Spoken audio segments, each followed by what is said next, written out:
Oh, hi everyone. It's been a minute, but welcome back to the Telegraph Rugby Podcast.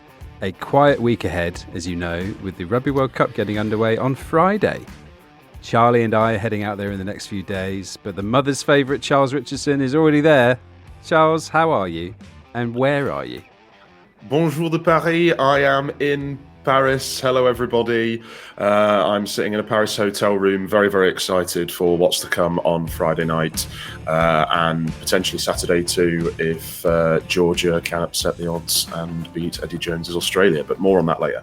Very true. Now, after we sat through England's warm-up games over the last month, does it feel like the tide is beginning to turn and you're starting to get a little bit excited, Charlie, about the World Cup? Yeah, well, we've had a week and a bit since then, haven't we? Since we endured those 4 weekends and the bounce. But no, it's certainly excitement over what should be a really fascinating, absorbing tournament, no matter how England do. Charles, have you got a vibe already of sort of excitement building over there? What's the atmosphere like?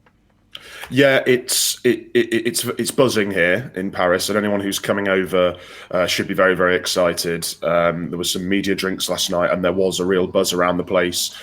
However, as we know and as has been widely reported, there is this little cloud hanging over the tournament now with the Bastien Chaleureux stuff that's been creating a little bit of a cloud, but it hasn't detracted from the excitement, I don't think. But it is there. It is lingering.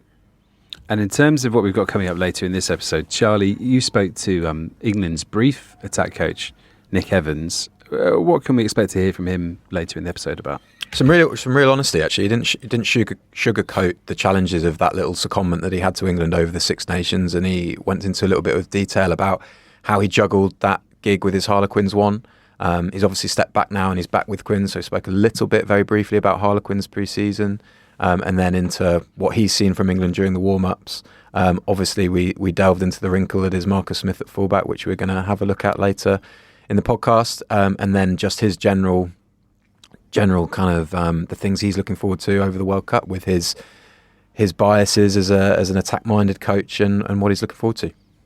Now, I'm sure you've been following everything on the Telegraph website avidly over the last few weeks as we get closer to the tournament, but just a few things to draw your attention to, which is our Top 100 Player series, ranking the world's top 100 players. You can probably guess who's number one, but the rest you might find interesting. And also an excellent piece that Charles has done with former referee Nigel Owen, sort of reviewing. Charles, which game was it reviewing? The 1991? 1991, Le Crunch, England-France semi-final at the Parc des Princes. Yeah, a very, very, let's say, hard-fought match. And it was interesting to pore back over that with Nigel. Would you say that game featured proper rucking? You could say that, yes. Inspectors Ackford and Dooley and Leonard do take matters into their own hands. They don't need a second invitation to do that, let's say. Absolutely. And one more thing to mention is also not on the website, but on Charles's Twitter profile. I can't call it the new name. Is an excellent thread detailing where you should be watching games in Paris and around France and which bars you should be going to. So if you're heading out there and you're a little lost wondering where to watch the rugby, please pop over to Charles's Twitter profile. Have a look. Right, enough sort of build up. Let's get into England. It's been a grueling few weeks. Okay, so I had the pleasure of watching all four of England's warm-up games, and the two of you, I think, saw three of them. Charlie, if I just come to you first, Steve Borthwick was talking this week at their training base about how, maybe some players feel like they've been written off a bit too early, and how I think Lewis London said that, we're underdogs, but that's okay. How do you feel about this team at the moment? I'm really interested by this. I think there has been a general feeling of that, and they have absorbed quite a lot of heat for their performances. But you can only go by the evidence of your own eyes, and they've been really poor. What I've been thinking about is sort of the parallels with Steve Borthwick at Leicester Tigers, and there they had it was a conservative game plan, but it was a really connected game plan, and we spoke a lot about this on over the last year of doing these podcasts. They kicked long, but then when the other side were in possession, they had a really disruptive breakdown D that would win them a lot of penalties. They kicked a touch and they'd maul really well, and they have had relatively strong carriers, carriers that were really strong relative to the competition they were playing. And if you think about Jasper Wiese, Julian Montoya, Ellis Genge, all of those guys, all of that Mandolo. These players, all of that was tied together by discipline and fitness. Now, with England at the minute, those rungs are disparate because they're not connected, because one of them is letting them down at the minute, whether that's the defence, whether that's the discipline, and then that they don't have that glue. So everything else, apart from probably their maul, has looked pretty ineffective. They've had periods of kind of slightly bright phase play, but that's petered out. If you think about the start of the Wales game, even the start of the Ireland game, and handling errors has been another thing that's been blighting them. Now, there has been, unapologetically, England have targeted peaking for the World Cup, and in Alan Walters they've got a fitness guru who's done it all before with South Africa. If we take them at their word, they should be a lot better, clearly, when the tournament starts against Argentina. However, they sort of deserve what they're getting, I think, just because it's really hard to hang your hat on something, apart from, as I say, the maul and maybe how disruptive they've been on opposition lineouts, as something that is going to go well for them at the tournament. But they've got this experience, they've got a seriously friendly draw, and I think the sentiment changes if they edge Argentina, who are, as we know, can be quite an inconsistent side. Even there is a sense of deja vu, isn't there? I mean, we sat here this time last year, almost in November last year during the autumn internationals, and we said that England are not direct enough. They're not punchy enough. They've not got enough ballast. They're not getting enough momentum. They're not getting over the gain line. And it is night and day with Borthwick's early days at Leicester. Said Charlie, there's Wiese, Nandolo, Montoya, who did a lot of carrying. There was Kelly, Scott, Maroney giving direction in midfield, and that hasn't changed. And we were saying this time last year under Eddie Jones, that there aren't. Billy Vunipola was left out, and then he obviously has now come back into the fold and wasn't too impressive in the away loss in Ireland, and obviously has been banned. But you do feel like England still need him or somebody of that ilk, because you can't just expect the prop forwards, Ellis Genge, Sinclair perhaps, to carry constantly for you, because they're knackered from scrimmaging. And Ellis Genge is an excellent ball carrier, but he's going to be fatigued, and you can't just be saying, okay, Ellis, you carry. That's not sustainable. And we're back here again where we're probably going to be looking at an English back row, which is going to be three flankers. So I think there's a more fundamental issue across the Premiership of where are the big English ball carriers, and at the minute there aren't many. I think that's fair, and I think that's one reason it slightly surprised me that Tom Willis didn't get picked in that 33 just as a backup to Billy as that go-to kind of focal point carrier. One facet that I'm finding really interesting about this as well is maybe sort of a kind of social, I guess, slant on it, is that Steve Borthwick sort of rebuilt Leicester, and that was a fantastic job that should not be downplayed. He did that in empty stadiums during COVID. He's now trying to kind of turn another tanker with England under the glare of full Twickenham stadiums and, heightened media scrutiny. And I just think that's a totally different thing. Less of a tanker, more of a sort of a misfiring battleship where nothing quite seems to be working. And just one point I wanted to sort of make off that is it does feel a little bit as though they've put all the eggs in the Billy Vunipola basket, and now that isn't working. I guess people who probably won't appreciate Borthwick's success at Leicester so much will be wondering why there isn't an obvious or effective plan B when that lack of powerful carrier sort of rears its head and England don't seem to have that thrust. Is that on Steve, Charles, or is that just on English rugby? Well, yeah, I mean, I think it's probably more on English rugby, to be honest, because no matter how you want to play the game, gain line success is vital. How you want, even if you want to play a really fast, open game, you look at the Pacific Islanders, who, yes, they want to play at speed and they want to chuck the ball around, but they're all big, hulking men who are able to generate forward momentum. And at the minute, England, in the back line. In Manu Tuilagi and Ollie Lawrence, they have two punchy centres, but if they're going to look at a back three of, say, Max Malins and Freddie Stewart, there is a real lack of individual threats in that back three and in the back line in general. And when the pack's lightweight, your back three is not really threatening as much as the other top nations of the world. I'm not surprised that they're just kicking the leather off it, frankly. And I think, to be honest, I've mentioned this before internally, I wouldn't be surprised if they tighten the bolts and play even more conservatively at this World Cup, and they just revert completely to type, kick the leather off it. They haven't mauled very much. I don't know if it's because they thought that would be predictable with Steve coming in and with how sort of glittering his acumen is in that area of the game, that everyone thought that they were just going to maul and maul and maul, but they actually haven't mauled very much. And against Fiji, against Wales, at times it looked very, very strong. But the sort of the other thing that is differing with his early times at Leicester is when he went back to Leicester, when he went to Leicester in the early days, he put the foundation blocks in and they were just very, very difficult to beat. They weren't an incredible rugby team, but they didn't miss tackles. They had a defensive system. They fought very hard.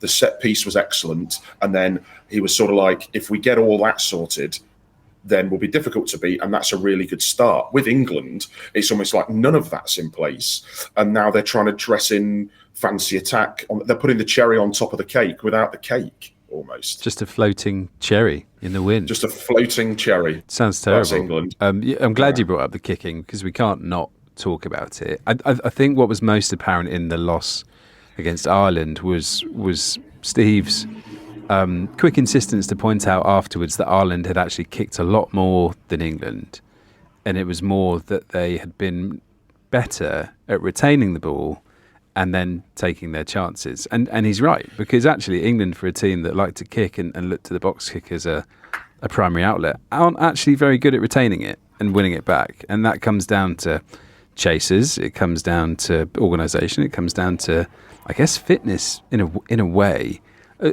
Charlie, why are they not very good at the thing that they want to be really good at? It's kind of inexcusable, isn't it? When it does happen, it bears fruit. So if you think about the start of the Fiji game, Alex Mitchell hit a high ball, recovered by Johnny May. They go right through Ollie Lawrence. They look like a rugby team. When they score one of their tries, because George Ford finds a little pocket of space in the backfield, Marcus Smith runs through, picks it up and scores. It's all about how well you're doing this, and your kicking game as a whole has a lot of different components, and it often holds a mirror up to how, as you say, how fit you are, one, but also how cohesive you are. And I think England have been fumbling for both of those two things. The fitness is interesting to me, because I just can't believe, with Steve Borthwick and Alan Walters in charge, I think everybody was entitled to believe that they would be fit and they would be clear about how they're going to play. The clarity doesn't look there. The fitness might be compromised because they're doing a lot of work to get to peak for when they want to peak to, and I'm inclined to think that Alan Walters knows what he's talking about and that he'll deliver that. So that's one area of it that you hope would be up to scratch, and that might just start the ball rolling in a positive manner again. I think you're right. My only quibble would be that I thought we might have seen by Fiji a bit more of that fitness work coming in, and actually in the last half an hour they were chasing shadows a bit in defence, because Charles's favourite Fijian winger was causing chaos down the right, wasn't he? Wasn't he, Charles? After a horrendous missed tackle on Johnny May that everyone's forgotten about. But the fitness thing, I mean, they were obviously very heavy-legged in that Fijian defeat, and there is logic. I know it's very difficult because it's sort of jammed tomorrow, so I know it's very difficult to rationalise this as an England fan. But if what we are led to believe is true, and that they were very heavy-legged and they'd been beasted during those warm-up games with a view to looking ahead for the long term towards the tournament and towards Argentina, then really everything should be okay. I know that's difficult to believe, and it very much might not be. But there is logic in the fact that they've been beasting them during the warm-up, so that obviously was going to have a short-term impact and a short-term effect. I think, given they were just warm-up matches and the tournament hasn't even started yet, and given the draw that they have, and given the quality of the players at their disposition, I I do think it's very early to be writing them off. I mean, we've had people sort of saying to us that they're going to go out in the group, they're not going to get out the group, or that they're going to lose to Chile. And I mean, it's not going to be that bad. This is obviously just my opinion, and I will be held to this, I'm aware, but I really do think it could be better than the doommongers are predicting at the minute. Am I being blindly optimistic here? Maybe. Who said they were going to lose to Chile? Was that Tony Benson and Roy Hedges? Were they the ones? Yeah. Were they the ones? Sorry, Charlie. I agree with Charles, and I think I'm optimistic for how they go on balance. However, I think they've misjudged how important these warm-ups were as far as gathering people on side. Which is weird, right? After the Ireland game in 2019, where they hammered Ireland and everyone was and then there was that excited. surge of optimism. However, if there is one person who is singular enough to really take the warm-up games for what they are, and an actual irrelevance as far as the tournament goes, then it's Steve Borthwick. And he's going to be the guy that's going to have that focus to move them on to the next job, because that was what we heard relentlessly over his time at Leicester. There's no Owen Farrell against Argentina this weekend or against Japan. He addressed the media yesterday being Monday, at England's training base, and he said, I made a mistake and got banned for it in the end. In the end, almost comically, I hope he said, because it was one of the more long-winded that sounds weighty. processes that we've been through in terms of disciplinaries. I feel like EastEnders has more less long-winded plot lines than that. And he also said, I'm not going to sit here and moan about it now, which we wouldn't have expected from him either, to be honest. Farrell not being there deprives England of certain things from a leadership perspective. Charles, how much does it affect them in terms of their actual play? Given how good a season George Ford had, and given his abilities as a fly half, I'm not sure that much in terms of an actual fly half, in terms of pulling the strings and playmaking. It's fairly close between the two of them, but obviously Farrell brings that sort of intangible leadership quality that maybe Ford doesn't quite bring. Obviously Ford has other strengths and that Farrell doesn't have. I'm not concerned about George Ford starting at fly half for England. That doesn't concern me in the slightest.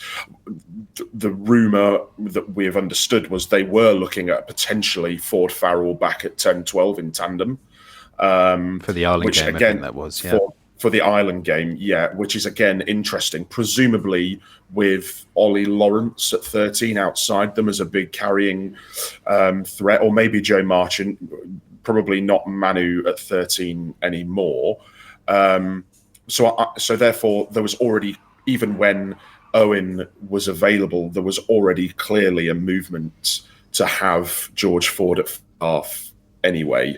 So I don't think it's that big a loss in terms of actually at fly half, but in terms of the leadership, obviously having your captain banned is less than ideal. Less than ideal. Yep. Yeah, very well said. Charlie, Marcus Smith at fullback, your excellent reporting sort of revealed that England had been looking at that, and he came off the bench against Ireland there, almost to everyone's surprise.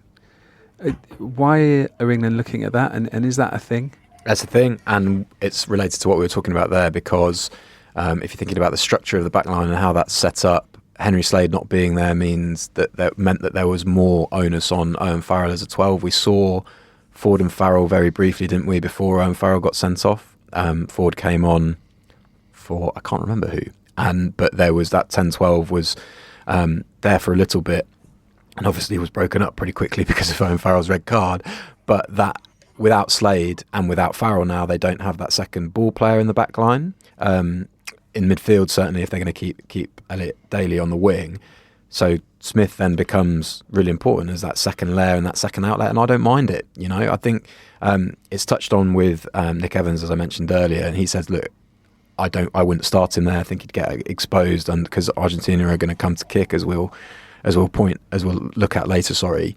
But he's helped them find edges, and I think they're going to have to do that a little bit, because they, as we've mentioned, they don't really have that relentless punch of a Leicester over Leicester over the last couple of years. So they're going to have to move the ball a little bit. Instead of later, we're actually going to look at that right now. Great. What can we expect from Argentina? I think what we've noticed in the Rugby Championship is they're fantastic in terms of clearing out rucks, good breakdown operators, clearly big threats out wide, and they have shifted philosophy over the last 7-8 years towards more of a backline play. But like you've hinted at, Charlie, they do also kick a lot. They kick a lot, kick 30 times at Twickenham in pretty wet conditions, it must be said, but they kick the ball 30 times, just got it up here, and they passed the ball 63 times. England passed the ball 164 times in that game. Quite interesting, sort of that dichotomy of styles. Obviously, England were under a different coaching team then, but they were patient. They will go super hard at rucks with Montoya, Matera, those guys, and that if a little bit of, we saw, you mentioned their sort of attacking expansion there. Again, they went down narrowly, didn't they? In Johannesburg in the South Africa game. Yeah. Some of that stuff in the second half, with them moving the ball to the edges, they've got forwards who are pretty comfortable out wide. Gonzalez being one of them, and some of that ball movement was really, really nice. So, you've got two sides actually tacking on layers to their game plan. Argentina are obviously further ahead, but there's going to be a lot of kicking. There's going to be a lot of people going very hard at the breakdown. Deadly goal kicker as well in Emiliano Buffelli, who's probably about a 90% accuracy, I would say. Just to round off this section, a quick prediction for the game. Charles, I'm coming to you first. You're on the hot seat. Are England going to bounce back, or are Argentina going to win this? No, I think England will sneak home. Argentina have been a bit inconsistent. Just to add on to what Charlie said there, I thought in that home loss in Buenos Aires against South Africa, they looked, a bit rudderless, really, and not the Argentina that we know. Their scrum is very much not the beast it once was, and I think England could really have a go there. And if you start to get scrum ascendancy, especially with two teams who, maybe a little bit of confidence and know how cagey and tight this game is going to be, that can go a long way. And I think England will just about get home. But that's mainly because I'm not sure Argentina are quite as consistent and as dangerous as many have billed them as. Charlie? It's dead even with the bookies, which is fairly unusual but very interesting. I think England scrape it as well. I don't think it's going to be an attractive game to watch, certainly in comparison to the ones on this weekend. But I'm all in on Argentina. Line-out's better, breakdown's better, play better rugby. England's defence is too bad. Right, let's move on to the next part of our podcast, which is an interview with Nick Evans, famously of Harlequins, briefly England's attack coach, knows the squad very well. Charlie had a chat with him earlier this week. Nick, thanks so much for coming on. Just set the scene for me. It's a gorgeous Sunday evening in September, but because it's World Cup year, no rugby. So what was this weekend for you? What do we have this weekend? Saturday was actually pretty good. Decent little Saturday, just with the kids mucking around. We had a barbecue to go to, so that was nice to get away with them. And then Sunday was just a bit hectic, mate, for anyone that has multiple kids that's ferrying kids around with sports. We had a football game in Portsmouth. Had to get down there. We had to get the older one to work and back. We had the little one who was just running around and doing everything. So yeah, the resources were stretched a bit, as most families are, and you and your wife seem to be. We end up just ships passing in the nights on a weekend, but that's nice. The weather's brilliant, so I can't complain. Adapting to chaos. How's pre-season been at Harlequins, Nick? You've got some cool new arrivals: Joe Launchby, Will Joseph, Will Porter. Must be a sense of excitement. Yeah, it's been brilliant. It's been long. These tend to happen in World Cup year. You get an elongated pre-season. I think we're about 10 or 11 weeks in. We've had a couple of weeks off in and amongst that, which has been nice. But yeah, really good excitement with the new arrivals. Joe's obviously the experience that he has launched for is going to be brilliant for us, especially for the forward pack. And the Irish boys, Chandler, Will and Lovejoy are going to be fantastic. One, just to see them playing, I know a lot of them have got gigs, but some of them haven't. So, for these guys to be able to come to us is awesome. So looking forward to them getting stuck in, and Will Porter as well. Another quality 9 that's got good premiership experience, and it'll be good for Danny as well. And the young group of 9s that we have as well, to have someone like him come in and demand the standards around nine, especially with Danny away at the World Cup. Speaking of the World Cup, actually, just before the World Cup, can I now bring you back 9 months or so to the start of this year, and you being seconded to England camp under Steve Borthwick for Steve's maiden campaign as England head coach? Clearly, coming in that situation, fairly unique. You wouldn't have been able to overhaul things, but it must have been a really interesting coaching challenge for yourself. Yeah, it was. It was extremely challenging, mate. One that I look back on with great memories and great learning probably is the biggest thing. Got some really good learning out of it. One, to feel comfortable at that level. My first experience, a tier 1 nation, 6 nations, which, historically and people tell me is the hardest campaign to coach in, because you just don't have time. And that was probably my biggest learning, is just the lack of time. I was trying to run 2 programs kind of the lead up to when they got together. We played the Sharks in a Heineken Cup group stage, and then I was in that week. Prior to that, I was trying to kind of go in maybe an afternoon or a night once or twice a week with the England guys, and trying to kind of get a bit of cohesion on what we were trying to do, and then obviously working my normal job as well. So I always felt a little bit on the back foot there because they were together for the whole time, and I was kind of bit part coming in, and then I only had 1 week basically with the team until that Scotland week, and to try and implement a system, an attacking system, which was roughly there, but wasn't really detailed in what their roles and responsibilities were. It was basically based off momentum and off set piece. So we tried to do that, and then you're just straight into it, straight into the Scotland week. So yeah, it was a bit of a baptism of fire. As I said, some brilliant learning to get out of it, and obviously learning from some quality coaches as well. You'll be too self-deprecating to say, I imagine, but if you look back now, I think some of that stuff that England put together against Scotland, I think there's a fair bit to be proud of there, and certainly kind of in comparison to what we've seen over the last month. The theory goes that England should kind of improve a bit over these World Cup pre-seasons, because they get preparation time that they don't normally get, and they get that window to build cohesion that is kind of can be lacking. What have you seen watching on specifically in attack from the 4 warm-up games that they've had so far for this World Cup? Yeah, I think to go back to your first point, the Scotland game, we actually played some really, really good stuff, and there was always going to be. It was funny, we actually entered that coming off the back of the game. We had a lot more position than we thought we would. It's funny. I know there's a lot of thing around England kicking, but like all the Northern Hemisphere teams kick. Like the French kick a lot, the Irish kick, the Scots kick. Being comfortable without the ball is certainly a remit for a lot of those teams, and they are 3 to 5 years down the line of where we were. And so when they have the ball, they're extremely comfortable for the limited bits they have. So we put a lot of stuff together, and that we were a little bit inaccurate with a few opportunities, but yeah, the signs were there, and obviously we were close to winning that game, which if you go on the back of beating Italy and then Wales, it could have been 3 from 3 from the start, and maybe a totally different story, but that's all if, buts and maybes. So I think I was pretty pleased with that process, and but there was a fitness aspect that we were putting a lot of pressure on the boys, with the ball in hand, and burning them up pretty quick. So the kind of remit was we didn't want to play too many phases. So we again prioritized certain other areas of the game, and I fully understood that, and therefore. That was obviously a challenge. It's easy in club because we have a long time with these players, and I'm of the firm belief that you have to live and breathe your attacking philosophy. If for us especially, I use our example at Quins, our language, our behaviours, our actions.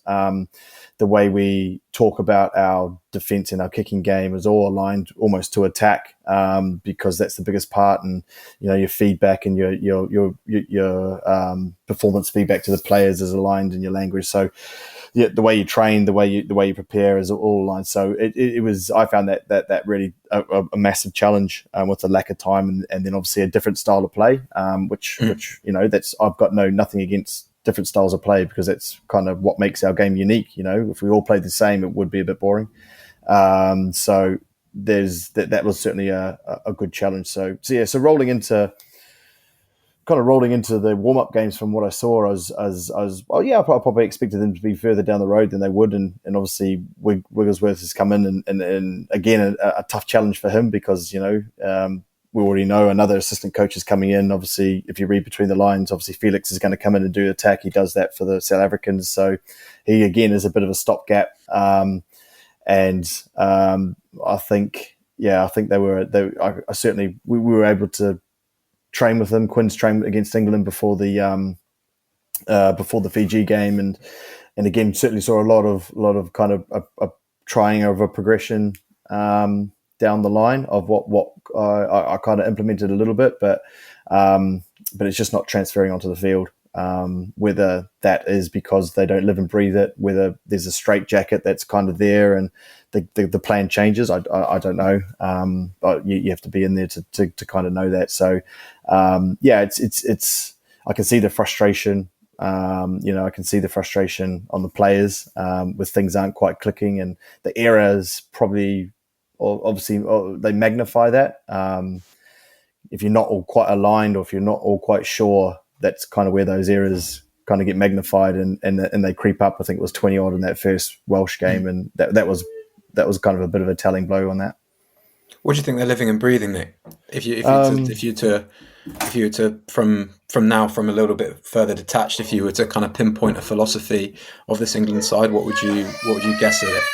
I think they certainly live and breathe a like Steve Borthwick style of game. There's certainly like that kind of pressure plus. You've probably heard that a bit, like that kind of breakpoint rugby. Certainly, right. We're gonna get a. I know it probably doesn't show up at the moment, but certainly a defensive style that's going to stay and hold teams. A set piece that's going to be strong and compete, and a kicking game that's going to be accurate and try and win the territory battle. Basically, it all boils down to a team that's that's going to be hard to beat.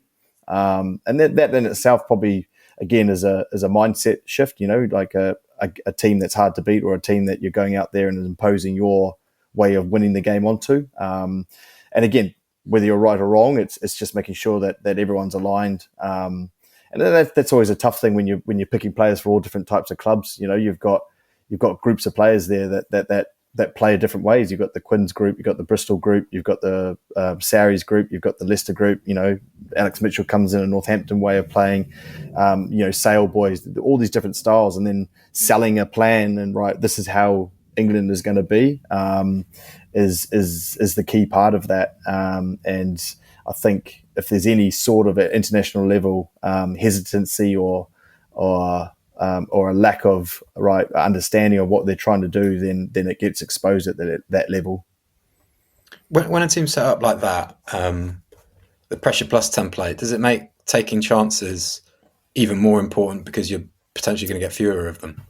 Yeah, no, it certainly does, and I think you see that with all those teams. The French are the best at it. They kick they probably. Well, I don't. You probably got the stats. They I think kick the ball almost the most in the Six Nations. But when they get their opportunities, and again, it's through down to how they train. But they've been together a long time. They know what Dupont's going to do. They know what Ramos is going to do. I know he's injured, but Intermac, they know any opportunity that this is going to happen. The Irish are the same. Again, very prescriptive in the way they exit, how they don't play in their half. They kick, sexing around halfway. It's looking to find opportunities.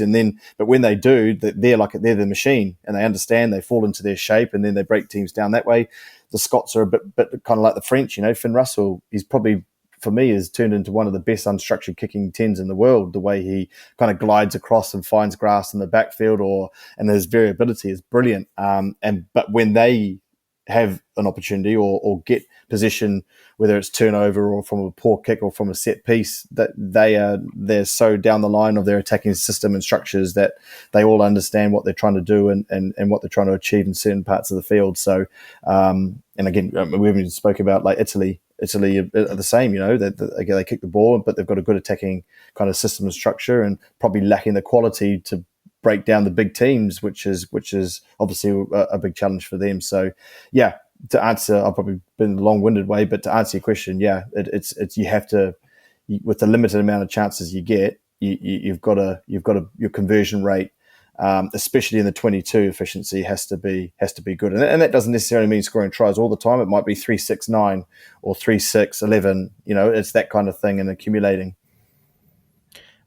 One potentially unexpected wrinkle we might get with England, and it might be as a result of Owen Farrell's suspension, but Marcus Smith at fullback, guy you know well.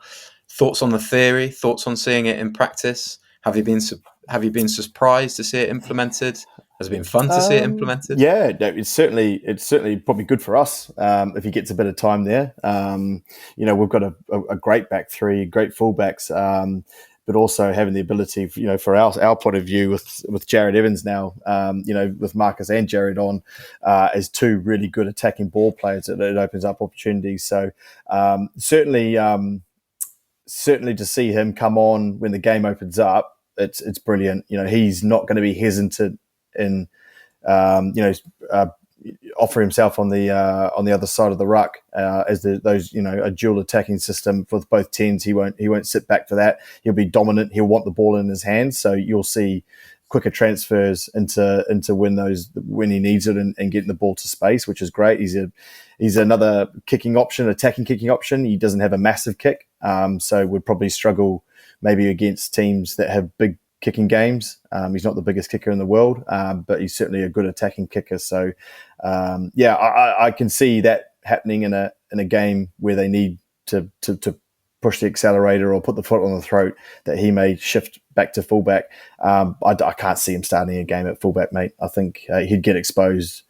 I think with the high ball, and that's not down to him not knowing, not being brave or anything like that, but having not played there for a while, or if at all really at test level, that would be a big ask, I'd imagine. Is it a bit wild to see it implemented this late for you? Yes and no. I think it depends which way you look at it. I think maybe it's a little bit, I wouldn't want to say panic, but trying to maybe something that right, we need to try something different. We have to, things aren't quite working as well as we maybe thought we would. We wouldn't be as far down the road as we thought we would be. We need to push our attack on, and the best way to do that is get your best attacking players on the pitch, and that might be, if that's Marcus at 15 with George Ford there, then that's the way to do it. So I think there's certainly that way of looking at it. And maybe it's something that they've thought of and thought, we'll just implement it a little bit towards the back end of the warm up games, and it may be something that they roll in pretty early against Argentina. 50, 60 minutes on, at least they've had a crack at it, and then they know they can throw that option on. Just to open it up for the last couple of questions, Nick, given your biases, the way you see the game, what you enjoy about the game, what are you most looking forward to from this World Cup? I'm looking forward to what I'm looking forward to? I'm looking forward to the pool stages. I think the last couple of World Cups, the teams that you would expect to get through are going to get through. And I think this World Cup, and whether you like the way the draw gets done or you don't, it's created a situation where bar maybe the France-New Zealand pool that you could probably say, right, and in no disrespect to the Italians, but France, New Zealand should get through that. But almost every other pool, you're like, far out. Like, I don't know who the two that are going to come through this. Like, we've done a coach's sweepstake, and I've run this, and I've put the first round up, and people have started putting their scores and who's going to win, and it is like a scattergun. It is like there's Fiji winning, you've got Scotland. It is like, so it just shows that I'm looking forward. The first game's going to be massive. You've got 4 games, Scotland, South Africa, I don't know, people will probably go South Africa, but man, the Scots are good. The Scots are a good side. Georgia, no one knows anything about Georgia. Fiji, Wales, that's a coin flip. No one knows. So I think that's the beauty of these pool stages. A big side. Well, I think there's going to be a couple of big sides that may not make it through to the knockout stages. That wouldn't surprise me. Okay, that makes us feel less bad then. If you guys are, if your guys' predictions are widely spread, then ours certainly are too. I'd like to, if I can prize them out of you, just the winner and how England will do. Oh man, my heart and soul will be New Zealand, but my head says South Africa. I just think they operate and are so comfortable in a and this is no disrespect, but an ugly game, a game that will become set piece, that is so physical and dominant that it becomes stop start. It's a game that's they'll be kicking orientated. They've got the magic. They've got the Moody, the Colbys and it's Moody, isn't it? The centre, yeah. But brilliant. They've got that when they need it, but that they operate at that level where the game gets ugly. And we've watched enough World Cups, mate, you and I, to know that when the knockout stages come, the game becomes tight, becomes very tight. And I think they operate the best in that. So my heart and soul will be New Zealand, but my head at the moment is saying South Africa. And England have got the dream draw, haven't they? I see them getting out of their group. I definitely see them getting out of their group. I know people are saying that they might not, but I see them getting out. Even if they lose to Argentina, I still think they'll get out of their group. And look, It's funny because I know there's all this negativity and it's it's deserved. They're not that well prepared in terms of where they are in their game, but depending on who they have to beat, it's a Wales or Australia or Fiji. It's one of those, and then it's depending on how the others knock each other out. It could be a semi-final.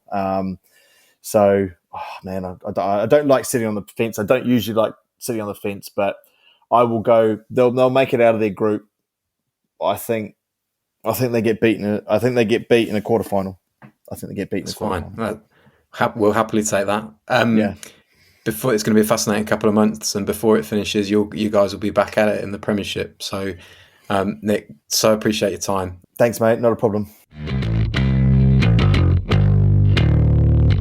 Okay, that was Nick Evans. Great to hear from him and what he had to say about England. And now we're going to have a look ahead to the tournament and kick off with a few predictions, actually. So, Charles, our man in Paris, I'm going to ask you to tell me your winner, your player of the tournament, and your biggest surprise in that order. Okay, winner, I'm going to have to stick to France, although over the last week I have been getting a little bit anxious. I feel like the wheels might slightly be coming off with the injuries and this Chaleureux storm, but I'm sticking with France. South Africa looks excellent. Ireland are dangerous. New Zealand dangerous, but I'm sticking with France. Therefore, player of the tournament, I'm going to go, as I did on the Telegraph Sport predictions, which are on the website, I'm going to go with Julien Marchand, the France hooker. He's an outstanding player. We're in the age of the hooker. There's never been such depth for a World 15 at hooker, and he's leading the pack. Incredible at the breakdown, unbelievable defender, very strong ball carrier, and he's always at the heart of everything that's good about France. It always seems to start with him. Surprise, this is a real poison chalice. I'm going to go with Samoa to get out of the group. The Pool D, England's group, and Argentina to go out in the pool stages. Oh, he's firmly doubling down on against Argentina. I thought that Samoa looked really, really good against Ireland in Bayonne in that warm-up game. I thought they looked a lot better than Fiji for what it's worth. Against England, I thought that they looked excellent. They had a really good set piece. Paul Alo-Emile at tight head is quickly becoming one of my favourite rugby players of all time, and I think they could do the business. I think they could spring a surprise. He did not enjoy Argentina's win at Twickenham in November. He did not enjoy it. Charlie, your turn. Touching really quickly on Samoa, before I forget to, because I might forget to mention it later, they've got Leinster assistant coach Andrew Goodman with them, who's a wizard with strike moves. That's one to watch during the tournament. Okay, winner South Africa. Thought they'd win it in December. Like Charles, got a bit nervous about that prediction over the ensuing months, but then felt a bit smug again when they pumped New Zealand the other day. And they've just got the know-how, they've got the power, they've got a lot of players who've been around the block and some very canny coaches. Player of the tournament, Willy Leroux, so related to that, I think they're obviously going to have to be pretty fierce up front, South Africa. But I think to win, they're going to have to take try scoring opportunities, and Willy Leroux just absolutely key with how they get to edges. More so for the absence for now of Andre Pollard. Biggest surprise, I'm going to bottle the one that I've been texting. So to take you behind the curtain, I've been texting these two all week, saying, France are 33-1 not to get out of the group, and to my in my defence, I interviewed Paolo Dogwu, who's obviously the Italy winger. He said, we've got France last, and you never know, that could be, we could have a quarterfinal on the line there, and stranger things have happened. And he's super confident with how Italy have trained. Can I say Georgia as a surprise? I just think that pool is so fun, and Portugal aren't going to be. They're going to be a lot of fun as part of that as well. But I just think Georgia, with the potential fragility of a few of those type fives, that could be great. It's just going to be the World Cup of emerging nations. I'm going to have to push you a little bit. Who are Georgia beating, please? Australia. First. Massive. Yes, I'm there on Saturday. I would love that. I would love it. I'm just outraged that you've peddled that. Well, I've left it out there, so if it does happen, I can still. We can edit it. We can edit it. I know, in private. Sorry, that's for indoors chat. It's not really on. My turn. I also have a sneaky suspicion that South Africa are going to win it, but I feel like that does a disservice to Ireland. So, for variety, Ireland. Why not? I mean, getting past the quarterfinals would be progress, but I kind of think the work that's gone in. This is the best squad they've ever had at a World Cup. Doing the Viking clap. They have the depth. The Viking clap is a real disappointment. And almost, I don't think you can kick a team out for doing a Viking clap. But if the hotel had shut the doors on them when they come back after a game, I'd understand. Could maybe get docked seeding points for the next draw. The 2027 draw. Some sort of World Rugby intervention is what you're asking for. Yeah, let's say Ireland. And then a player of the tournament from Ireland, I think Caelan Doris might be a decent shout there. Biggest surprise, this almost does Fiji a disservice to class this as a surprise, mainly because they're actually really good. Also because they've knocked Wales out of a Rugby World Cup before in 2007. But I am reaching a point where that Sunday game in Bordeaux, when it's going to be touching on 30 degrees and it's Wales against Fiji, I think Wales chips are all in on that game. I think they're not sure about the Australia game, but Wales just have to win that game. And if Fiji fix half the things they got wrong at Twickenham, and for all the amazing attacking rugby, there was quite a few things that they could improve on. Yeah, Fiji in the quarters. I think it would be great. France against New Zealand. Big kickoff on Friday night. What a fantastic way to start the tournament. I think even New Zealand's massive loss at Twickenham to South Africa, maybe it's slightly dampened the expectation around it, but it's still an absolute belter, and lots of you will have fond memories of France's game against Argentina, which kicked off the 2007 World Cup. Charles, you're going to be there, which is fantastic. Are you a little bit nervous about France, maybe? Yeah, I am a little bit nervous about France. I think that Jonathan Danty missing that match on Friday night will be a big blow for them. Well, is he? This is the thing. I mean, they did rule him out, but then attack coach Laurent Labie yesterday was saying that there is a chance that he might be fit. It's touch and go. They said they weren't concerned. I thought that Arthur Vincent looked very good in the warm-ups as well. I've never really been convinced about Yoram Moana at 12, but certainly there's enough class there in that back line whereby they should still be okay. There's reports coming out of New Zealand this morning that Geordie Barrett might also be a doubt for that game on Friday night, so it's not like it's just France who have these injury worries. I think in terms of a prediction, I think it's reasonable to expect New Zealand to offer a response after that South Africa game. And they might even win on Friday night. That might dampen the atmosphere in Paris.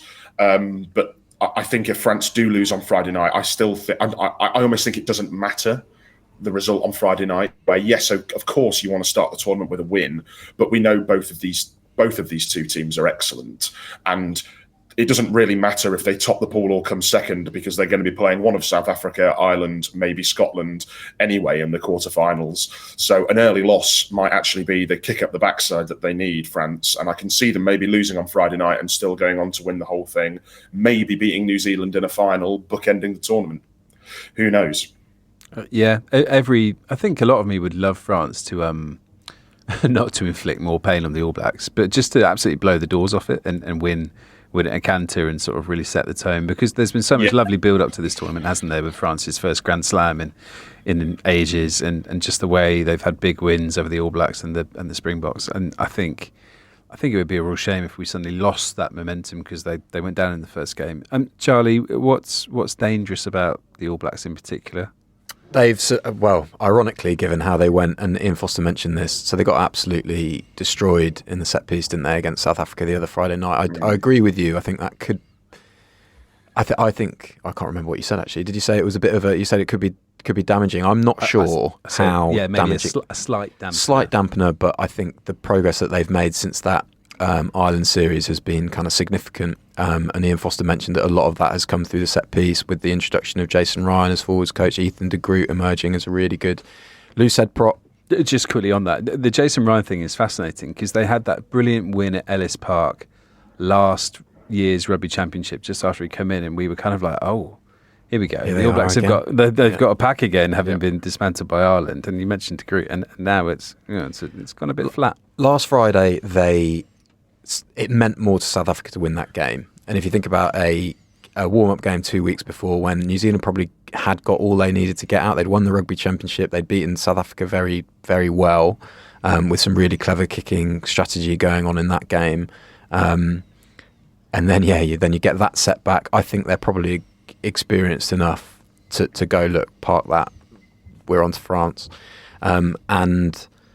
That's what makes them dangerous, and Joe Schmidt being there, having imparted that really direct phase play, allied to a kicking game that can really stretch and find areas of the field that are really tough to defend. It's just going to be awesome, and I just think those guys missing although there are a few. Shannon Frizzell's a doubt, is he or certainly out? He would be a big loss just because of the physicality he offers and how he's gone. Willemse's a huge loss for France as well in those stakes. I mean, Wokey's not a bad replacement though, is he? No, but a different player, you'd say. Completely. It's just gonna be a hell of a way to start the tournament. Chatting about the massacre at Twickenham Fontaine, as we're going to call it for that one night only. Let's chat South Africa, Scotland. South Africa looked like they had a lovely time in Corsica after winning at Twickenham just to get ready. They're based down in Toulon, and I saw a lovely photo, I think, from Hendrik Cronje, one of the SA reporters, of their squad photo by the water in Toulon. Everyone looks very smart and relaxed. They're just fizzing, aren't they, Charlie? They're just getting ready at the right time. Know their way around. It's really interesting. They obviously are champions, and they won the last tournament on the back of just this unprecedented rush to the title, where Rassie Erasmus and Jack Ninaba got this squad together from all around the world and just harnessed them with this reasonably straightforward template, which hasn't been tweaked hugely. I don't think they are playing to width maybe a little bit more, and they have got those guys like Moody as well as Colby and LaRue kind of facilitating all of that. And they've had a longer run up this time, and it's not been without a few hiccups. And I'd asked this question to Ninaba sort of after the Wales game. I said, what's this World Cup cycle been like in comparison? And he said it's been odd because they had to peak straight away with that Lions tour, which feels like it could be 3 World Cup cycles ago, right? 10 years ago. Yeah. But they've come through and they've got momentum, which is, they absolutely destroyed a Wales second or third team, and then they absolutely destroyed the All Blacks. So they're starting really well. However, in Scotland, they're playing a team that, biggest cliche in the world, but styles make fights in boxing. Scotland will go really hard at one area of potential weakness, which is how narrow that rush defence gets, and they will relentlessly probe that with Russell and with Kinghorn getting into those wider channels with that centre partnership, a super cohesive centre partnership they've got. So that's another really interesting one. If you like gifs of Finn Russell flinging out 30-metre passes to the left and right wings, then this is probably the game for you, isn't it? It is the game for you. Yeah. That is how they're going to do it. Will Scotland survive a 7-1? The 7-1 bench. Will they do it? Will they do it? Are they going to Can do it? anyone? Are they Can going to do it any again? team survive a South Africa 7-1 bench split? It's a fair question. Obviously, we asked Nienaber after the New Zealand game whether we'd see it again. He wasn't completely convincing, but also he didn't rule it out, did he? He really didn't rule it out, and it was monstrous that those 7 forward subs coming off the bench all at once, and New Zealand had just no answer. One of the best teams in the world had no answer, and I just wonder whether they'd be tempted again. I was just going to say, if it's going to happen again, then I might actually revise my player of the tournament prediction and change it to Kwagga Smith, because he's going to be busy, because he has that versatility to sort of play on the wing, maybe as a 13, athlete, all across the back row. He's a remarkable player. Can Scotland win realistically? Yeah, absolutely. Yeah, absolutely. Yeah. Their whole game plan is centred upon getting the ball in the hands of their wingers, who are in Darcy Graham, Duhan van der Merwe, who are super effective players and can hurt South Africa that way. If they do, it is going to be an awesome game, one for the ages. Darcy Graham tracking to be fit, I think, after a recent injury. Charles, Scotland, can you see them causing chaos? Yeah, I really can, because Scotland's strengths are almost sort of, as Charlie mentioned, where South Africa's weaknesses are. If they get those big, powerful runners that they have out wide, and if they get them into space, ball to them quickly, if they get on the front foot, and now they do have a pack that could do that. Pierre Schoeman is a humongously improved player, and is one of the world's leading loose heads. There is a real chance. The scary thing is that last Friday night at Twickenham, I thought South Africa actually left quite a few points out there. I think so. Charlie and I were there, and we were chatting quite often about South Africa actually butchered quite a few overlaps, quite a few 2-on-1s that they didn't execute, or quite a few 3-on-2s or 2-on-1s where the ball carrier would go themselves and try and beat the man rather than the easy pass. So if all of those had been executed, then it was looking like a sort of an all-time victory, really, and it was still pretty striking as it was. So, such a funny journey South Africa have been on, having tried to do more flair under Alistair Coetzee, and it was a disaster, and then gone back to basics under Rassie, and now Nienaber, and now they're trying to sort of sprinkle more flair on top again for the perfect balance, and they look great. And just to finish this sort of preview section on some of the games, Wales against Fiji on Sunday. It's an 8 p.m. kickoff in the UK, but it's still going to be 30 degrees. I know, because I checked yesterday when I was wondering what to pack. I can't wait. Not very much. No, linen. Quite excited.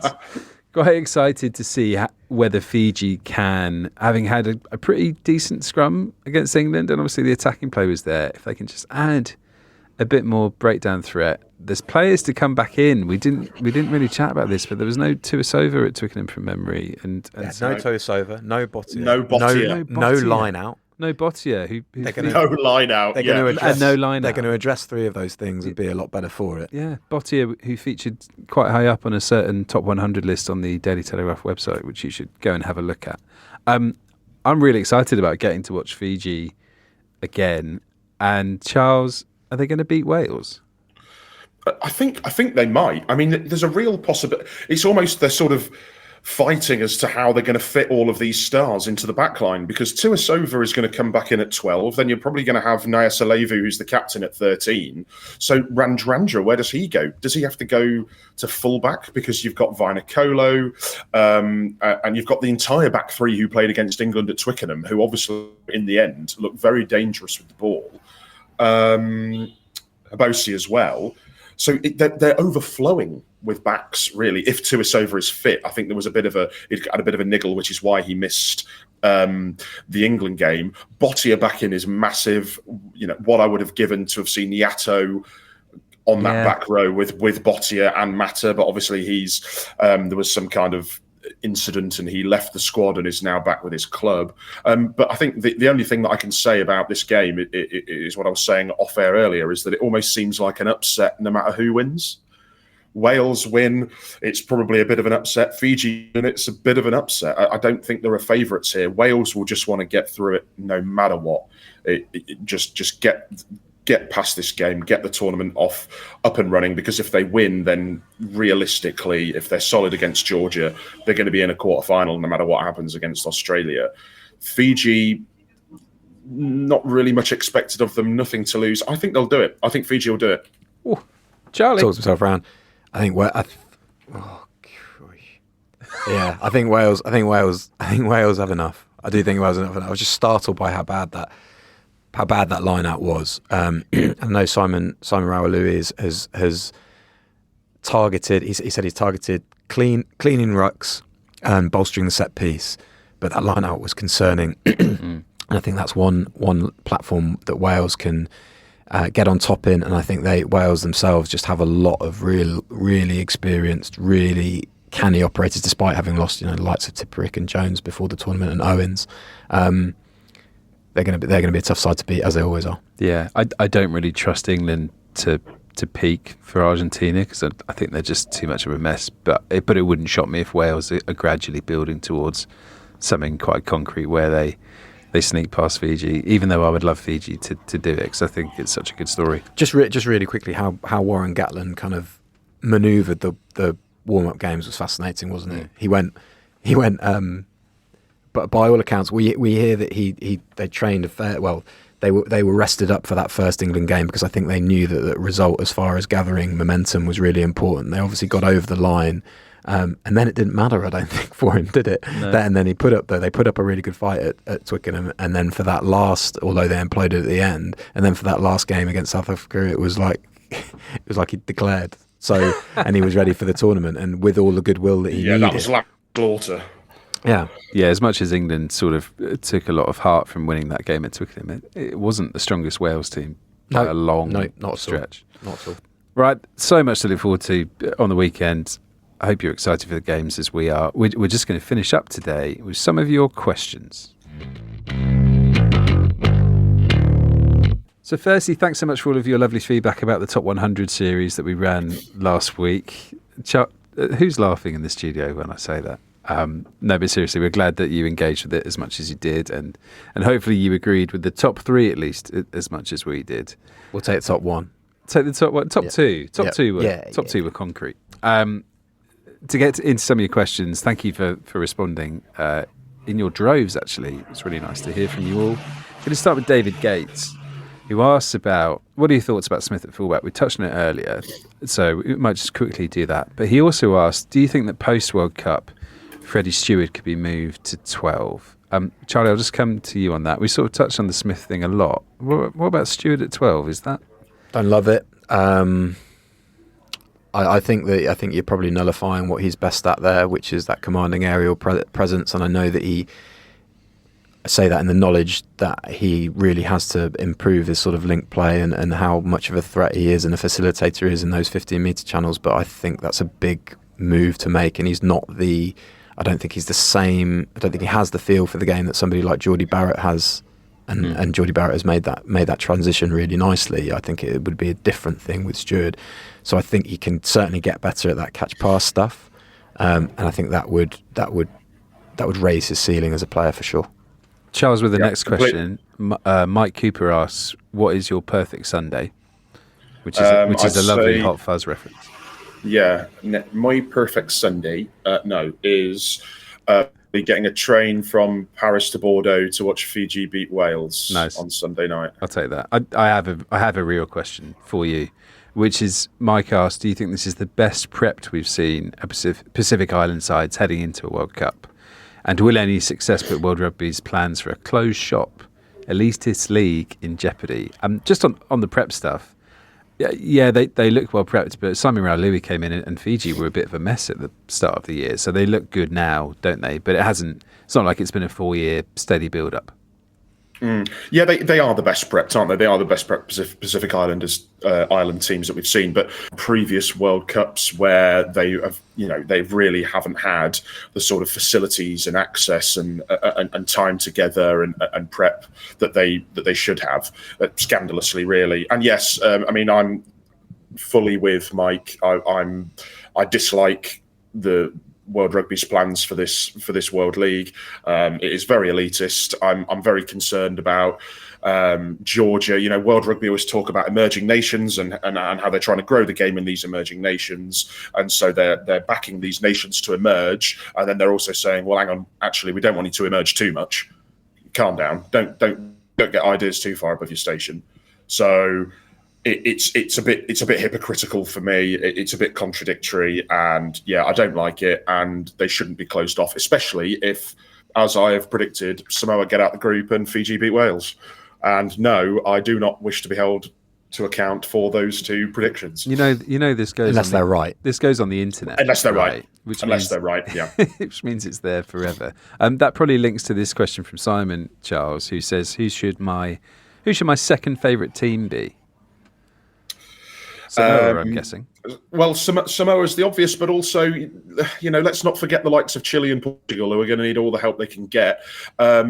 Uruguay as well, Santiago Arata, brilliant cast scrum half for them. And they obviously pulled off the upset of the last World Cup by beating Fiji. They've only got better since then. They've only developed since then. And really, they could be looking at maybe bloodying Italian noses on a similar theme. I can see Charlie wagging his finger at me. On a similar theme, though, maybe Italy.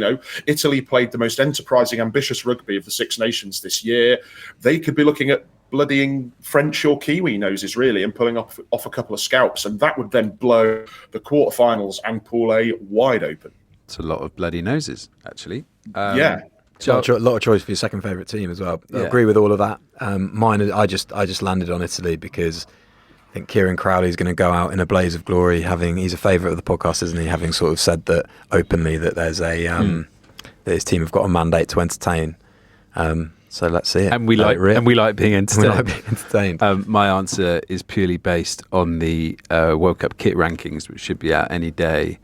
And not to give too much away, but I know that Romania, both of their kits are quite high on the list. So they're not much on the field based on their warm-up game against Georgia, where they had 50 points put on them. But the kits alone, if you're looking for a new kit, get a Romania kit. They're really nice. And against Italy, they were utterly dreadful as well. We should say. Really. So hopes are high, is what you're. Yeah, you're telling me.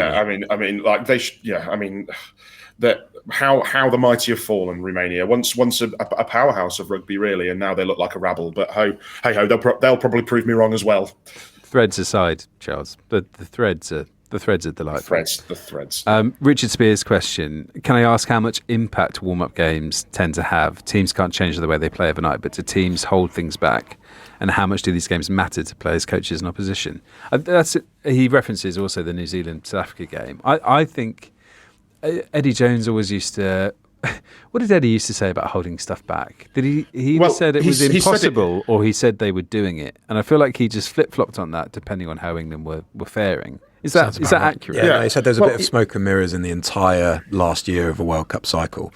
But then after losing that Argentina game that we mentioned, he sort of gave this weird public apology where he said, actually, no, we're concentrating on the World Cup too much. So I don't know. Charles, did he say something similar when Australia lost to France the other week? Yes, that's what I was literally just about to say, is that Taniela Tupou came out and said, we're holding loads of stuff back. Eddie's got loads of plans to be held back. And it's very nod and a wink, isn't it? It's very, okay, I'll believe it when I see it sort of thing, because it's very late in the day now to be holding stuff back. I mean, admittedly, they have Georgia first, which, okay, is a potential banana skin, but is not the biggest game of their pool. So they do build slightly into the tougher games, but even so, how much can you just click your fingers and turn it on?